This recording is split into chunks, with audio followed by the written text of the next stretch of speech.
found an unmarked envelope in my mailbox. Just a plain white envelope. It had no stamp, no return address, nothing written on it. Inside was a square photograph taken with a Polaroid camera. The photograph showed a young woman, pale as a ghost, wearing a snow-white dress with open shoulders. She looked as though she were asleep, sitting in an armchair with her head tilted back against the headrest. Her skin appeared as smooth as porcelain, and her delicate facial features looked as if they had been sculpted from marble. Her long eyelashes were curled and slightly enhanced. The image revealed her absolute stillness. There was something strange in her posture, something lifeless. On the back of the photograph, someone had written, "Keep the secret. It will save her life." Those words sent a chilling shiver down my spine. I stared at the photograph for a long time, unable to look away. Who is this girl? Where is she? What secret needs to be kept? And who put this in my mailbox? If this is some kind of joke, it's a deeply disturbing one. I threw the photograph into the trash can, but later retrieved it and placed it in a drawer. A nagging feeling told me that things weren't so simple. A week passed. I had almost forgotten about the strange envelope and the photograph. Life went on as usual, but when I checked my mailbox, my chest tightened with nervous anticipation. I hoped I wouldn't find anything strange there again. However, there was another envelope, identical to the first, with no address and no stamp. I opened it at home, and an icy sweat broke out over me. Inside was another photograph. The same girl, the same pose, but her skin was no longer porcelain-like.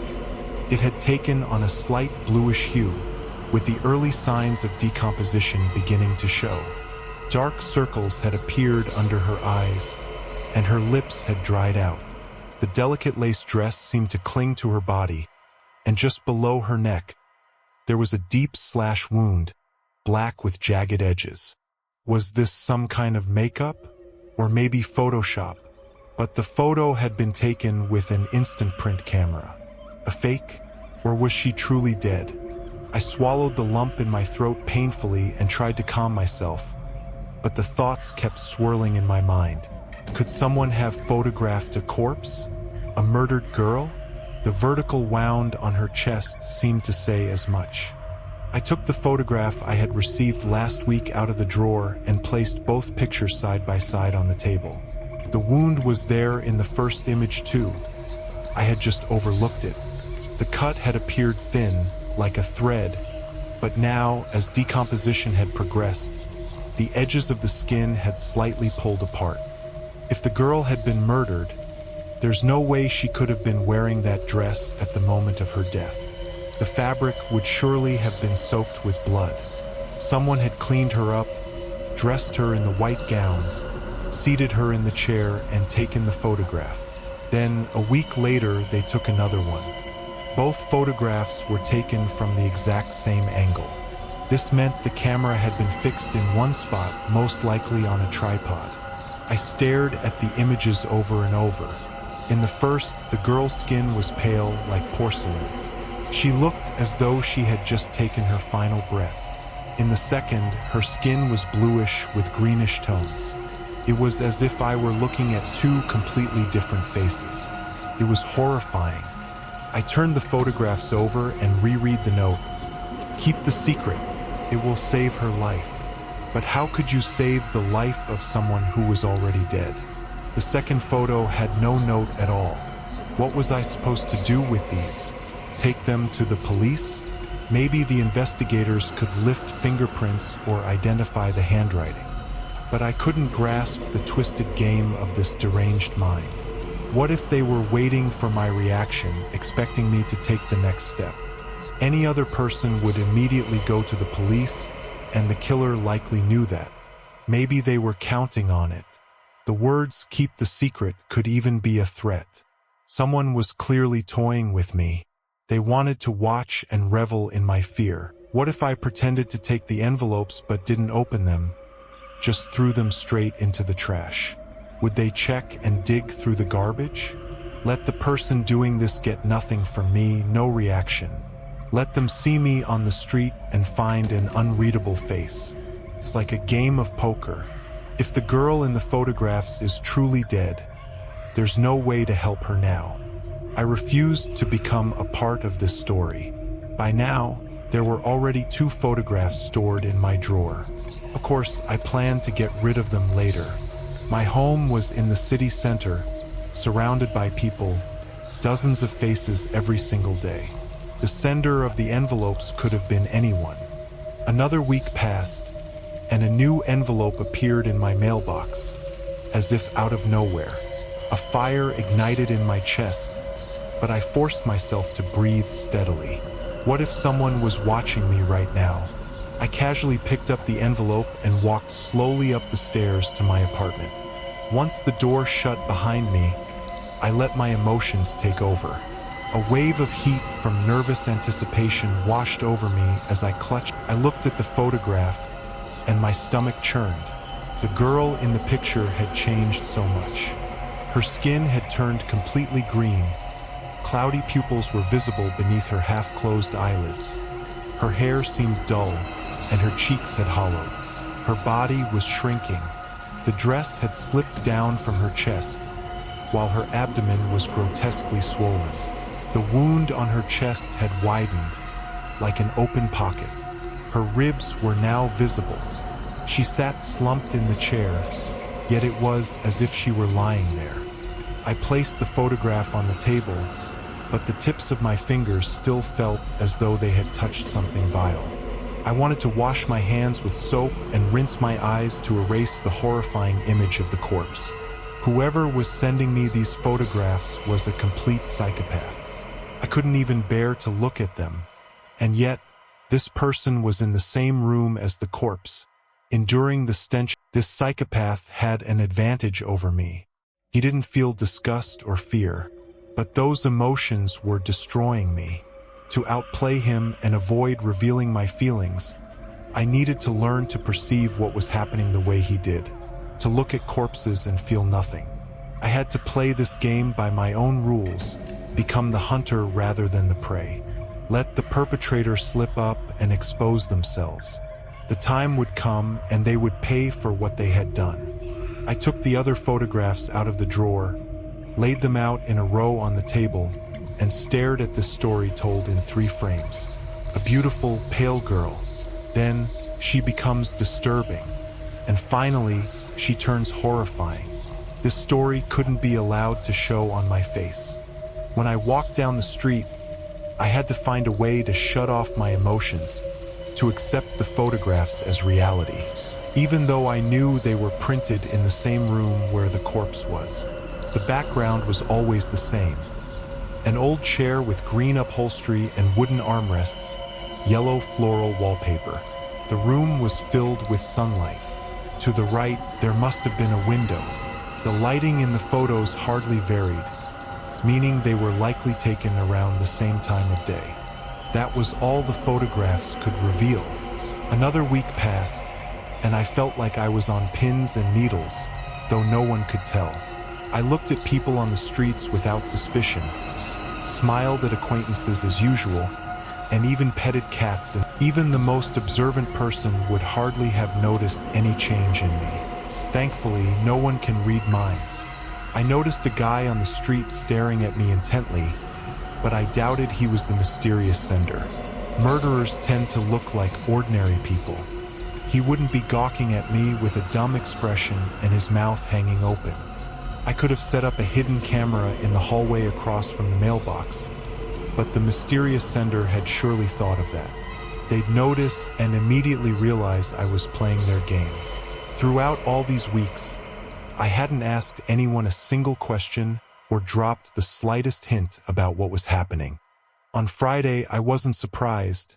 The envelope was in the mailbox, just as usual. The fear I'd felt the first few times was gone, replaced by curiosity. Had the sender left some kind of special note this time? Written a demand somewhere? Open me? No, nothing like that. Just a plain white envelope. I brought it into the apartment and carefully opened it, trying not to rustle the paper. The girl in the photograph looked even worse. Her skin had turned brown with white patches of mold in places. Her face had shriveled, and her lips had tightened and curled outward, exposing her straight, white teeth. Her eyeballs had liquefied and hung as slimy streaks on her cheeks. The once white dress was now soaked with dark, putrid bodily fluids. The wound on her chest had widened further, and her ribs were now visibly protruding. There were some dots visible in the frame. I realized they were flies. When I brought the photograph closer to my eyes, I noticed maggots too. They were wriggling in the blackened decay. It was nauseatingly disgusting, but even when alone, I didn't flinch or grimace. I kept my eyes wide open. I had to be stronger than this. I had already accumulated several photographs of the decaying corpse in my drawer. At times, I thought about going to the police. After all, it would be foolish if I were to be killed as well without ever telling anyone what I had found in my mailbox. Could I trust someone with this secret? Or at least drop a hint that I might disappear at any moment? I had one good friend, Bernice. We had known each other since our school days. She definitely wasn't connected to the killer. She was deeply empathetic. Thinking about the flies in the room with the corpse, I fought back a wave of nausea and reached for my phone. Hey, Bernice. I suddenly got a craving for pizza. It's not much fun eating alone. Wanna come over? We can watch a movie, I said. Bernice agreed. She was always happy when someone was willing to lend an ear to her stories about life. I wanted to tell her at least part of it, but when she arrived, I realized I couldn't. The words just wouldn't come out. This was my secret. Mine alone.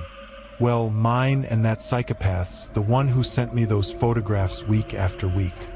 I listened to my friend, smiling as if I were enjoying myself, chewing on pizza as though I had an appetite. But all the while, my thoughts were fixed on the photographs in the drawer. The slightest chance of her discovering them terrified me to the core.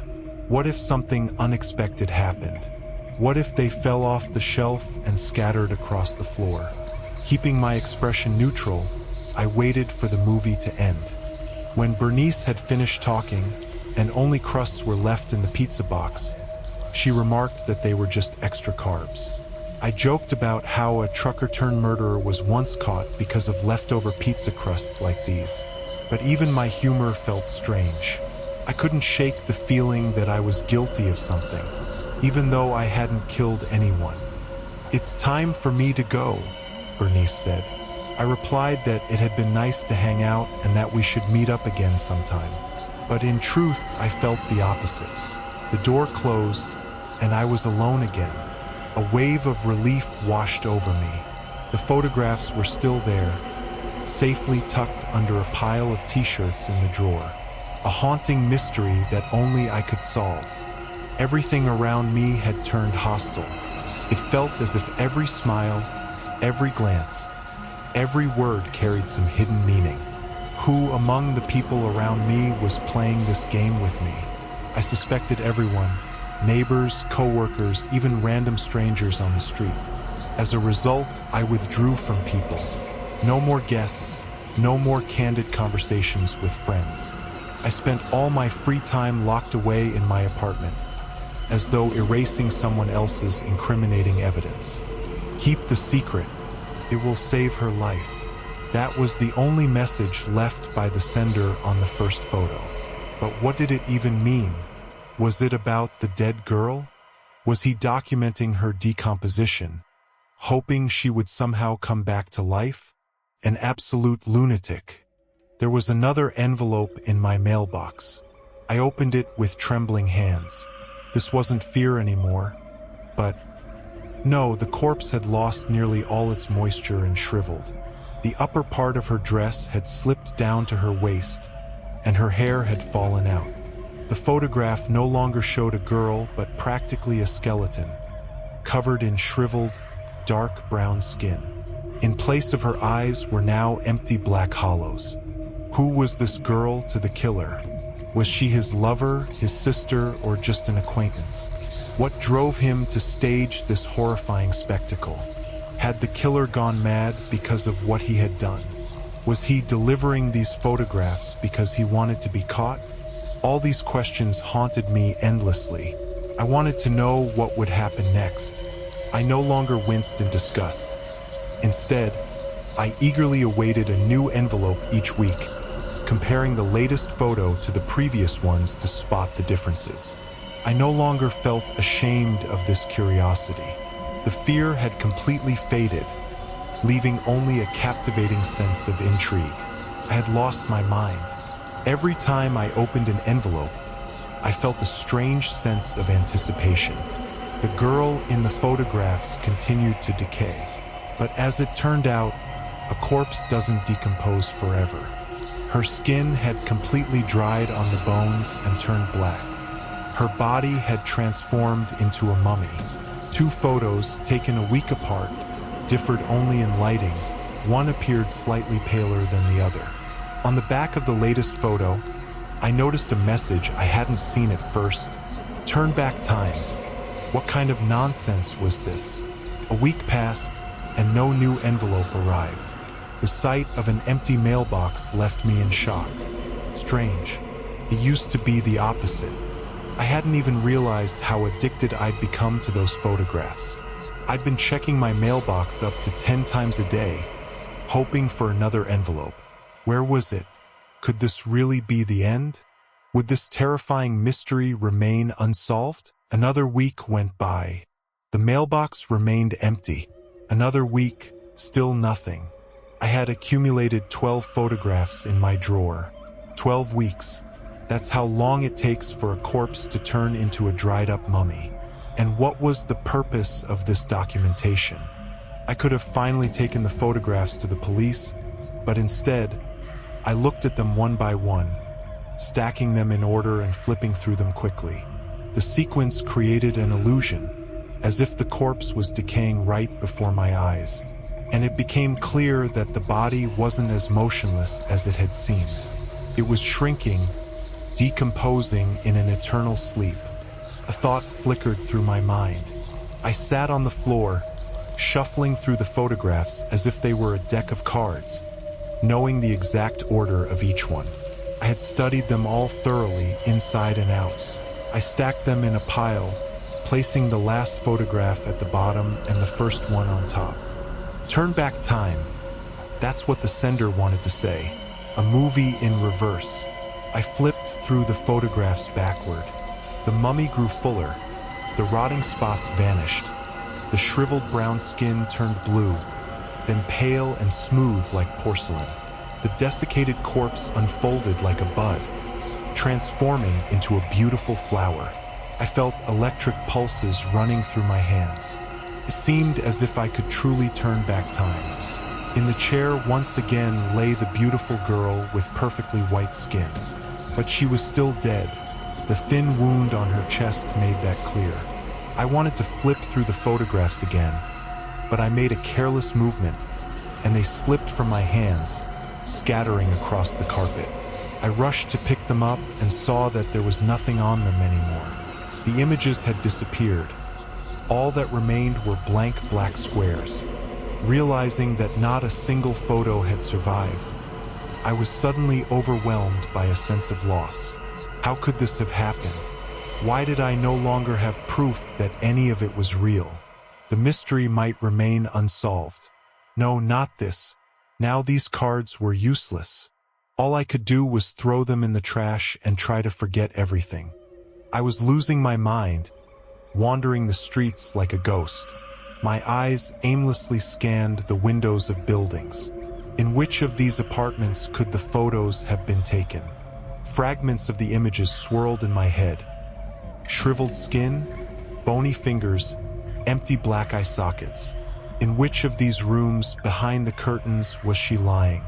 If only I could glimpse familiar wallpaper or a yellow flower through the drapes. But there was nothing. More than a month had passed, yet I couldn't stop my aimless searching. And then, a miracle happened. I saw her. She was sitting at a table in a cafe on a sunny outdoor terrace. Pale, with delicate facial features and shiny black hair. A book rested in her hands. Her plump, rosy lips pressed against a straw as she sipped a milkshake. This girl wasn't just similar. She was an exact copy of the one I had seen in the photographs. Except she wasn't in a white dress but a fitted black t-shirt and jeans.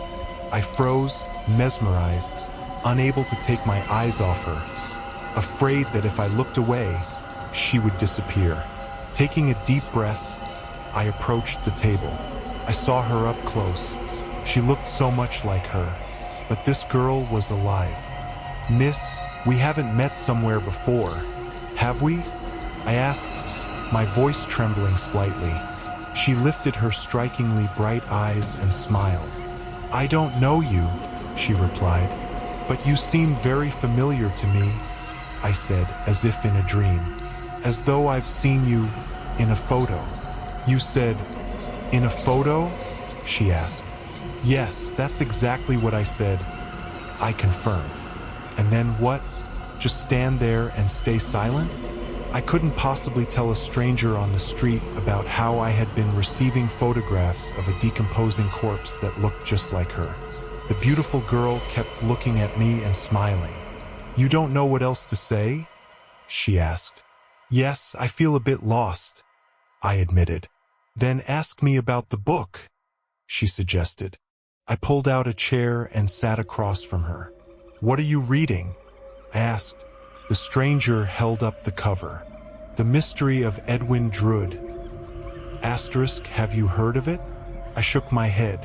"Not sure. It's Dickens' last, unfinished novel," she explained. She spoke to me as if she had been waiting for this conversation. "Unfinished?" I asked. The girl nodded. "Yes, it's a detective story that was never completed. Charles Dickens died after writing only half of the book." I finally caught my breath, calmed my nerves, and pushed the memories of the photographs out of my mind. "So, the novel doesn't have an ending? Then why read it?" I asked. "Sometimes endings can be disappointing," she replied. "But here, you get to use your imagination and create any ending you want." The girl smiled and looked me in the eyes. I returned the gaze. "I didn't know unfinished books were published," I said. "It's a classic," she replied, running her slender fingers along the book's spine. Those hands, they seemed so familiar, but in reality I felt the opposite. The door closed, and once again, I was alone. A wave of relief washed over me. The photographs, they were still there, safely tucked away under a stack of t-shirts on the shelf. A terrifying mystery that only I was meant to solve. "I'm just too curious. Unsolved mysteries cause me pain," I said. The stranger raised her eyebrows. "So, you're one of those people who always goes all the way?" We ended up talking non-stop for an hour, switching to informal language and introducing ourselves. Her name was Jessica. Poetic images began to form in my mind. I wanted to tell her that her name, like her eyes, reminded me of the sea. After leaving the cafe, we wandered through the streets, and to an outsider, we probably looked like a couple in love. Shared glances, smiles, occasional touches. I was captivated, happy just to see her alive. "This is my home," Jessica said, stopping in a bright courtyard. "Would you like to come in? Is it appropriate? We've only just met," I reminded her. "But you're one of those who always goes all the way," she teased. I could feel that something was off here, but there was no turning back. If I left now, I might never uncover the truth. We went up to her apartment. "Go on in. I'll be right back," Jessica said, motioning toward the room. I noticed something familiar and stepped forward. A cold shiver ran down my spine. The old wallpaper with yellow flowers, it was the same as in the photograph. I entered the room and felt as though I had walked into a nightmare. There was the green armchair with wooden armrests, and across from it, a bulky camera mounted on a tripod. Everything had happened here, but there were no stains on the fabric of the chair. There was also a wardrobe in the room, with a man's suit hanging on its door, a white shirt and black trousers. "This is for you. Do you like it?" Jessica asked, appearing in the doorway. She was holding one hand behind her back. "What does all this mean?" I asked, confused. This felt like some kind of staged scene. The girl shook her head. "No, of course not. I was dead, but you did everything right and brought me back to life." "Who sent me the photos?" I asked, feeling both confused and terrified, desperate for immediate answer. Jessica's beautiful face twisted, as if she were recalling something unpleasant. "Well, a guy. I don't want to talk about him, but now I'll have to do the same thing for the next 3 months to finish what was started." "Let me through," I said firmly. "I'm leaving." The girl pulled her hand out from behind her back, revealing a knife. "You're staying. I have to do this, you understand."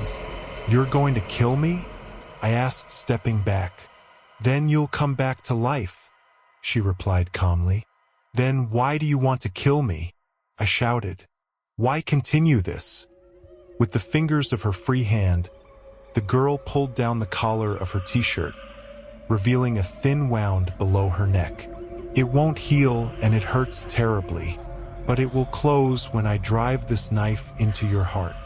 "No, don't you dare," I yelled. Keeping my eyes fixed on the knife, I stepped back, frantically thinking of a way to get to the door. "When you come back to life, everything will become clear," she said, stepping closer. "Please don't move, it'll hurt more," she added calmly. "Stay away," I shouted and bolted toward the door. Jessica quickly blocked my path. I felt a sharp stab and looked down to see the knife blade buried in my chest. One of her hands pressed firmly on the handle, while the other gripped my shoulder. I tried to take a breath but couldn't. My body instantly went weak, my vision blurred, and she leaned in close, whispering softly into my ear. "There you go. Just bear with it a little longer. It'll be over soon. It's like a dream. Die as if you're falling asleep. Relax, everything will be fine," she murmured. It felt like I was sinking into the dark depths of an ocean. The pain disappeared. The light vanished. All sounds faded away. I died. I found an unsigned envelope in my mailbox. Just a plain white envelope. Inside was a square photograph. It showed a young man, pale as a sheet, dressed in a white shirt. The top 3 buttons were undone, the collar open. He looked as though he were asleep, sitting in a chair with his head tilted back against the rest. But there was something strange about his posture, something lifeless.